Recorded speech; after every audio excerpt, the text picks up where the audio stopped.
So do you like to dance? Like, obviously? Like, Yeah, I wish I was black. Yeah. You're like, you're good at dancing as well. Like, I used to teach hip hop and breakdancing. Cool. When I was 18, I got offered a job as a male stripper, and I was gonna take it, but then I got a girlfriend who didn't want me to. It is one of the most unique places on earth. Like, if you travel to Europe, when I traveled to Europe, I went through so many different countries, and they all have their own history. They all have their legacy and everything like that. But Africa is just like it's still tribal. It's still it's still got these magnificent animals that you don't see anywhere else in the world. It's special. Like, there's the people of Australia talk about Aboriginal culture, about being spiritual and everything. In Africa, I just see it tenfold. Right. Like, it's the ground is so rich and their farming is incredible and things like that, but they just don't utilize it to the best of their ability. And so TIA originated from Blood Diamond. Yeah. This is Africa. Like, it's just home. Yeah. Which I think is an amazing thing, because you could have something that's so broken, but yet innately in the people that are born there, it is something that can't be broken within the people. Yeah, 100%. So you have this like insane connection to where you're from, and I guess just, you know, and the like kind of the idea that like, yeah, we're gonna leave now because it's unsafe, but with the hope to return. Yeah, 100%. You know, like, I just think. And we've got friends and family that stay there as well, even though it's dangerous. But see, they're the types of people where they live in estates. Like, you don't get houses like you do in Australia. Yeah. You've got an estate, and you've got multiple houses in that estate, and you've got fences all around. You've got a gate that people have to sign in and sign out of. And security guards as well. Security guards. Yeah. And then 200 meters down the road, you've got the slum. Yeah. Where it's just, where it's not great. Do you know I feel like they're like private police. Like, do you know about the private police, like, in South Africa? Like, did your family, friends that are still there employ those kinds of people? Like, basically private justice seekers, I guess, is what they are? I wouldn't know, to be honest. Yeah, okay. I wouldn't know. When's the last time you were in South Africa? I visited when I was 18. Oh, so it's been a while. Yeah, I don't know, how old are you? 23. Okay, yep. Okay, so not too. So a little while ago now. Yeah, okay. But when I went, it was actually quite good. Like you could go in the store and you could look different ethnicities in the eye and smile and everything. And like I used to love going out and dancing and stuff, and I'd be in the circle dancing with all the black guys as well, and just making friends. Yeah. But now apparently you can't do that. I was talking to my cousin recently, and they were just like, yeah, it's so segregated at the moment. Oh, so do you think the people want to get along? Some. The majority, would you say, or not? No, okay, yeah. No. So does it fluctuate, like the segregation and the integration? Because it felt like it was pretty integrated when you were back then. Now it's so segregated. Well, yeah, it definitely fluctuates. Like, apartheid is just a clear example of that. Like, that was like one of the worst things in history to go down there. But even now, there's tribes fighting against tribes. So, like, there's 12 tribes just in South Africa, and now they're fighting each other, and it's always been the case as well. But it depends on what leadership is involved and what they're actively doing to try and bring everything down. It's always been a very violent country. Yeah, right. Yeah. So is that the trigger, do you think, like a certain leader does or say something and it just triggers that integration or segregation? Yeah, well, there's definitely a rich history as well, which factors in. So like, but like, for instance, in Australia, is that like the Japanese versus Australians during World War II, like 30 years ago, you wouldn't even, like, the Australians were incredibly racist towards the Japanese for what had happened. But now, like, there's Japanese people all over, and we've kind of gotten over it because it's like time. But with South Africa, it keeps going in waves and fluctuating, and so it kind of comes back and then disappears and comes back again. So they haven't really dealt with it full on so that they could move on from that? Yeah, yeah, I would say so. What would you say to a black African that hates you so much because they feel like you've done something wrong to them, even though you had nothing to do with that, you were too young? I don't know. I haven't really encountered it. I'm a very friendly person, and I've met a lot of people, and like I find most black Africans I meet on the dance floor at a party, And then when I start dancing, I kind of just make friends with them. So do you like to dance? Like, obviously? Like, Yeah, I wish I was black. Yeah. You're like, you're good at dancing as well? Like, I used to teach hip hop and breakdancing. Cool. When I was 18, I got offered a job as a male stripper, and I was gonna take it, but then I got a girlfriend who didn't want me to, so I didn't do How it. did that conversation go? Like, mainly because you have the moves, obviously, and like... Okay, so how did that conversation go when that guy went up? Oh, thank you so much. Yeah, shit. How did that conversation go when that guy came up to you and said, offered you the job? It was this girl. It was a Russian girl. Right. Yeah, she owned a strip joint in Sydney, and she was like Were you at a club? Like, yeah. Did she see you dancing at a club? Yeah, and she was like, "What are you doing for work?" And I was like, "I just finished high school." She said, "The Cougars will eat you up," and I said, "Ha." And okay. then, but didn't you were like, "No, but for real, they will." And then she's like, "Come and work." Yeah, and I was like, "Okay," but I had to drop. I was bodybuilding at the time, and I had to drop to 7% body fat.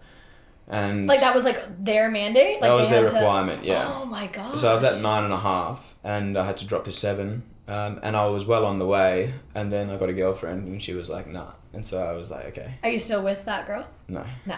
Okay. Do you wish you would have done it?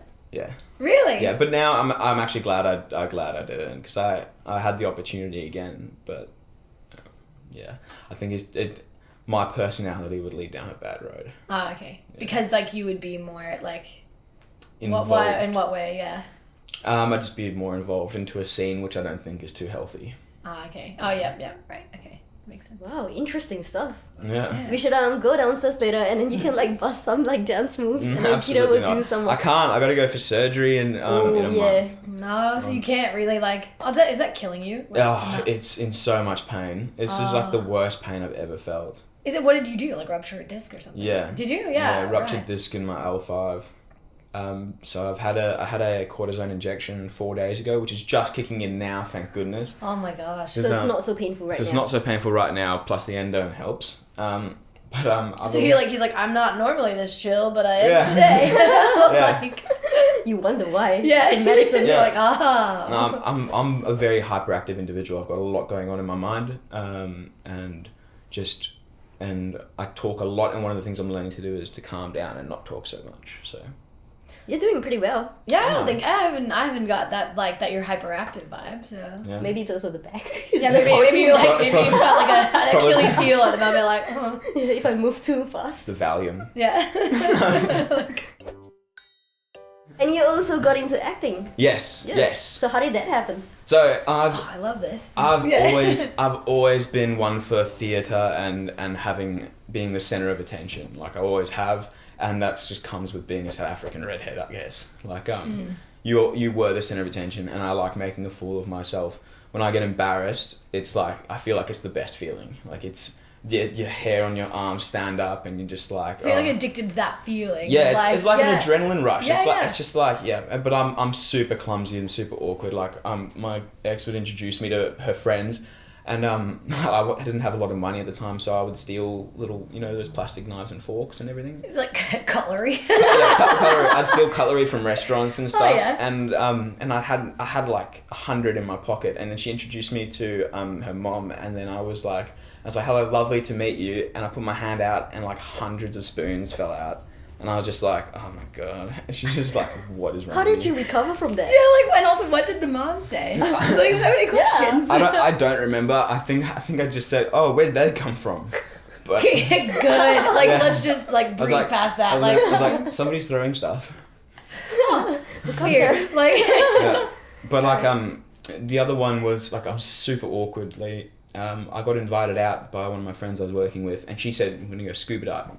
And I said to her, "I don't have any." I used to go free diving, so it's like diving without the tank. And she said, "We're going scuba diving." I said, "I don't have any scuba diving gear." And she goes, "Just bring what you have, you'll be fine."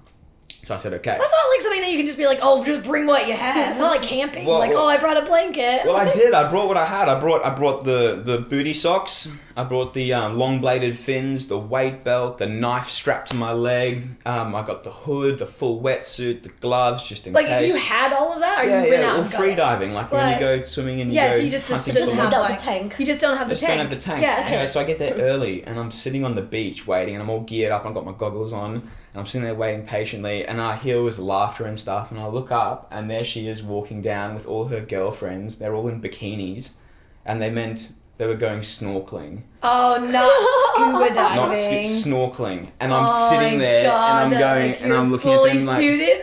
I'm like, oh And you're the only guy she invited. I'm the only guy. Oh. There's like 4 girls. Were and they they're- attractive? as Yeah, well? and they're all smoking hot, and I'm sitting there just like, wow, I'm a nerd.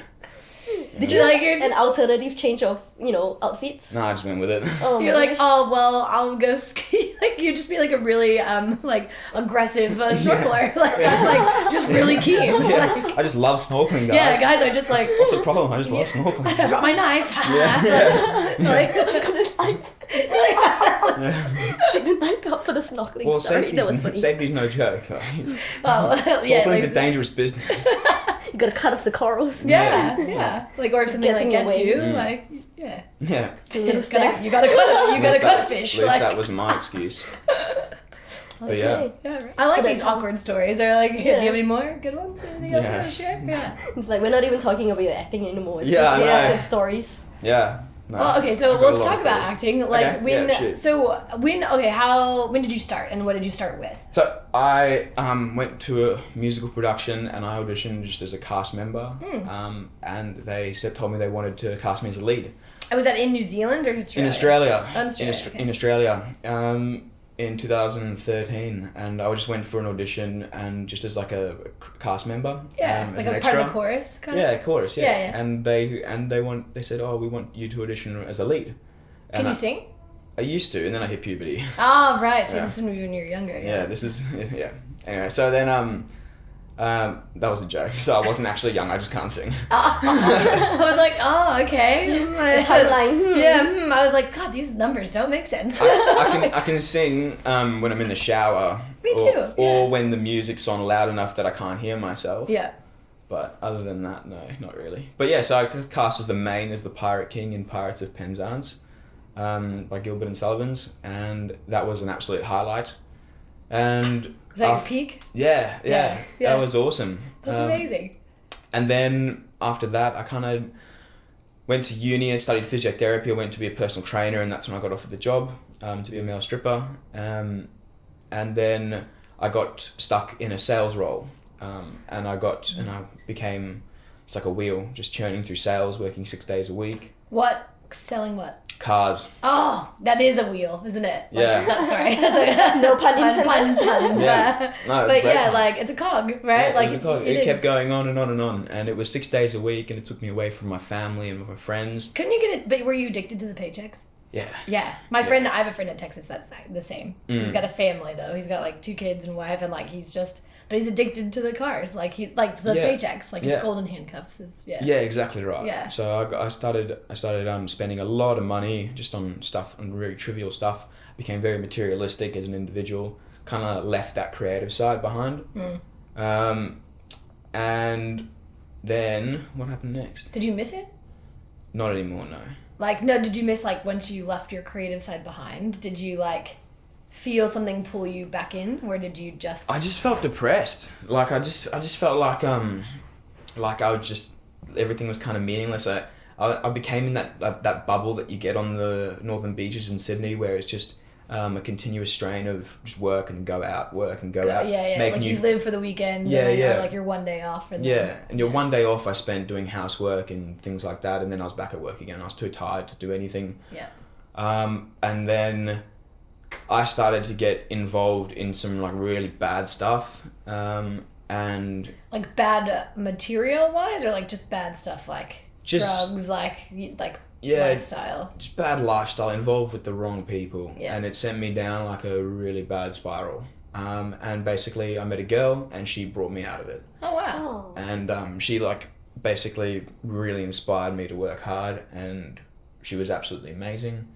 And then she always encouraged me, you should do acting, you should pursue it, you should do this, you should do that, but I never really did, because everyone says, oh, it's too hard, you'll never do it. Like, you'll never make it. I always hear that. Yeah, You'll everyone never says make that. it. Like, it's so hard. But I was going to Spain this year, and so for a year beforehand, I practiced Spanish. So I could learn to speak at least a sentence in Spanish while I was there. And I absolutely loved it, and I found that was quite creative. I started writing poetry, and I started doing a whole bunch of writing. Yeah. And that kind of created that spark back, but I was still involved with some bad stuff. And then eventually I cut ties with everything. I went overseas to have like a fresh start, to just get to like wipe away a clean Clear slate. plate, yeah. Yeah, and just come back, work hard, and be the person that I wanted to be. So I quit my job, left and went overseas. And then I unfortunately made a mistake, which cost me my relationship. And then basically While you were overseas? While I was overseas. He's very pragmatic on how he's explaining this, because it's like we're like filling in the dots for you, but it's just very like versed on like what you're saying and what you're not saying. It's quite good. Like I just think it's like, yeah, like you don't need to say much. Like you just we get the picture. Yeah, but I was really disappointed in myself, because it was never something that I wanted, because I was trying to change my life for the better. Mm-hmm. And she obviously, the woman that influenced you, was that a big encouraged part of me. that. Massive, huge. Like can't understate it. Yeah. And then my past kind of caught up with me and made me do something that I regret, and it kind of pushed her away. So then I came back to Australia, and it ruined a friendship of mine. Like my best mate who I was traveling with. Never travel with your best friend. Never. Oh man, Never. I know. I travel with her a lot, but it's always Yeah, well, we were living together, and then we traveled together for 2 months. Oh, and that's a lot. it was a lot to take in. But we parted our ways. What happened overseas? I actually did my back from training. Yeah. And then basically, I came back in absolute agony. I couldn't do anything. Everything started to fall apart around me. Entered a really depressive state. And just, I had no job. I had to move back home with my family after being independent for 4 years. I started to feel a lot like a burden on everyone, and really negative mindset that I didn't really want to be there. And then one day, in like the darkest time in my life, I started writing. And when I started writing, I started writing a book. I started writing a book on mental health. Okay. And because that's always been something I'm very passionate about. Like in what regard? In regards to overcoming emotional trauma, pain, and things like that. Yeah, okay. I didn't realize at the time, like I recently started seeing a psychologist. Yeah. So he tracked back all my issues and stuff to a pinnacle moment in South Africa where my sister and I were held at gunpoint. Oh, right. And it desensitized me from the real world.